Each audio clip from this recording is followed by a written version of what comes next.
So, hi Jamila, thank you so much for joining me today on today's Canes chat. And how do I start off with this? How are you doing? I'm okay. I am just, doing my Zoom classes and I'm trying to. Actually, I'm lying. I'm not maintaining a normal schedule. That would be a bold faced lie if I said that. I'm just trying to adjust to my new normal in how I see fit because I feel like what matters most is like how I'm doing what I need to do to get my virtual diploma at my virtual graduation ceremony, you know? So I'm just trying to take it one day at a time. But as of right now, like I'm chilling. Now, that's actually one thing that I wanted to kind of address and talk to with the short amount of time that I do have.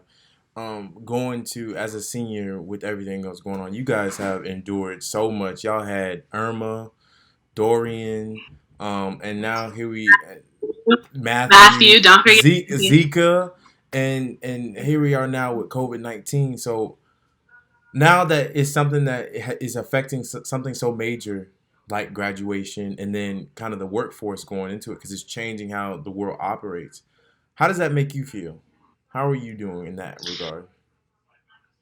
Well, I mean, the whole situation is very unfortunate for people who are affected, like on a larger scale, and people like us who are grieving our losses. And something that, at least something that we've been dealing with, at least in the theater department, is having an open space to be able to grieve our losses. Because I know a lot of us, or like me specifically, started off like, well, I mean, there are people who have it way worse than I do, and there are people who are going through a lot of horrible things right now. And like, yeah, I have a canceled graduation, but whatever.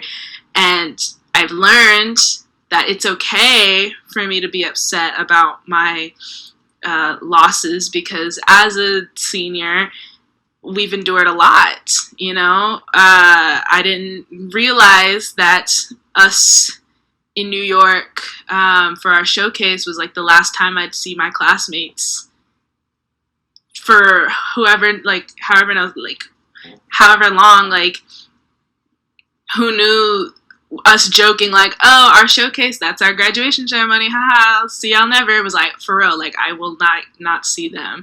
And I've been with the same group of people throughout my entire college career. Like, we've had every single class together, we've grown as artists together, we've grown as people together, and now I don't get to see them in person, like, anymore. Like, we didn't get that chance to have that goodbye. And I know a lot of seniors feel that way about their friend groups in general. Like, they never got to have that like proper goodbye, before leaving campus that everybody has at graduation. So I think that was probably one of the hardest things to leave behind is probably like the people. I would say. It's two things that I want to address. What you said. I want to start off with when you said earlier when you said that it's a lot of people that are dealing with stuff on like a bigger scale, but it is okay for you to be upset, because like sometimes people like to weigh like, oh, well, my situation worse, or no, they're dealing with something that's worse, and it's like, I feel like everyone's going through it, and to like really sit up here and weigh things and allow for someone to be like, oh, well, you can't be too upset, it's your graduation. I'm glad that you did say that. That was something that I think is important that people know that it's okay to be upset even if it's just a graduation to someone else because it's not just a graduation to you. Hmm. And to the other point where you said that how it was just kind of cut like short, like not even cut short, but like just it just changed drastically. I know for me, when I had got pulled from out of my semester in Hong Kong, where it just ended, there was no like goodbyes. There's something about having a proper goodbye, a proper send off, that when you don't have it, it's kind of like a chapter that like just like a chapter book that just was left empty. Like the last few pages were just left empty in it. Would you say that's how it is, or? Yeah, it feels like an episode of Black Mirror. It feels like Bandersnatch, like a choose your own adventure. Like they don't finish and yeah, y'all gotta figure it out. It really feels like you're just being thrust out into the world and being like, well, y'all gotta figure it out because literally no one on earth knows how to navigate this, right? Like, this is such a new thing. This is such a nuanced thing that literally no one in our lifetime has ever experienced before to this level of scale, right? And so it's just such a very confusing thing, and it feels never ending, and it just, I don't know, yeah, like, it does feel like empty pages in a book, but I guess it depends on what kind of person you are. If you're like a glass half full kind of person, you might think like, okay, well, if there's empty pages, what am I gonna do? What am I gonna do to fill those pages? But it's okay to not be that person. It's okay to be the pessimist and be like, okay, well, somebody will fill them pages. Somebody's gonna figure it out. I'll do what I can to contribute, but I am not in a place right now to be the leader that other people might want me to be, you know? And that's okay.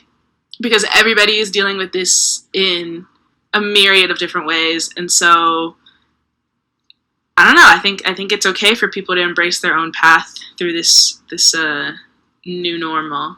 Now, before I get into how you're kind of the things that you're doing to kind of get through this time, I want to go to like your classes and like that whole switch up, because unlike your major where someone that's like a biology major, they can get a textbook, read over this, go over that. They still have their challenges with like doing like labs and stuff, because that's something that the physical aspects of that. But for someone that's in the theater program, where you're used to being around people and interacting with people, how's the classes been in that regard with like acting and doing improv and stuff with virtually? Like, oh, it's definitely difficult. Like, our classes now don't really consist of a lot of performance, because for some people it's like, you can't, like, I can't really do a scene with my scene partner live because there's going to be lag, and they're going to sit there and stare at me for 3 seconds until they hear what I just said, and then be like, oh, blah, blah, blah, blah, blah. So, like, we all knew that was going to be, like, challenges and stuff. So we've been, in our musical theater class, we've been singing still, which is nice. And we just did a unit where our professor asked us, he was like, we were continuing the unit per usual, like we were doing our like classic work by like a specific composer, but then he also was like, bring in a song if you want that shows like how you feel right now, right? And usually I don't like doing stuff like that because it reminds me of like some sentimentalist like Glee type of stuff, And so I was like, okay, whatever. This gives me a chance to sing something that I care about. So I picked a song. And I was feeling the song. I like the song. I like what it says. But then there was one day that I was like practicing, and I was like doing some self-tapes for some auditions and stuff like that. And I just like was really upset and frustrated at myself and like at these self-tapes and just at everything. And I was like, for me, music is like a release. It's an escape. It's something that like I can use to heal, right? And so I was like, let me just take a break from these scenes and like go through my songs, right? And so I'm going through my songs, and I like had a moment where I like really felt what I was saying in the songs, and I felt connected and I felt there, and I just like got really like teared up about it, and I was like, dang, like that's crazy. And that's it just shows me like how important our program is and the fact that we're still doing it. Because like you said, like, how do you do theater classes online? How are you guys still continuing? How is this industry still functioning? And like the fact that it is just so miraculous, and it's so important that we're still out here. Theater people find a way. That's just what we do. Period. Period. And that's what we did for this class. We just found a way to make it work, and it worked. Now, it's working. Now, as far as like looking towards graduation and showcase and stuff like that, have you come across any challenges with like applying? Because I don't know the setup of how it is when it comes to applying for auditions or jobs or stuff like that. Have you seen any challenges with that, where people aren't really looking right now, or? Well, like I said, we were in New York the week that Broadway shut down. Mm-hmm. So like we had our showcase on a Monday night. We had our performance at a little cabaret venue called 54 Below on Thursday night. Friday morning was the day that literally Broadway went dark and New York shut down. So we were like one of the last people to perform in the Broadway box. Then like the day before everything was like, nah, canceled. And so with that, the whole week of us being in New York was supposed to be us meeting agents, us meeting casting people, us doing all this stuff, right? And so I personally still got to do some of that stuff. I went on some Broadway auditions and I contacted agents and stuff like that. So I got to do a little bit of it, but people were starting to be in that mindset like, oh, this thing, it might be kind of serious. Maybe we should start transitioning to work from home, or maybe we should not take as many meetings right now because we got to figure out what's going on. So yeah, things did get affected. And then like the week after was when people were like, all right, now everybody's working from home.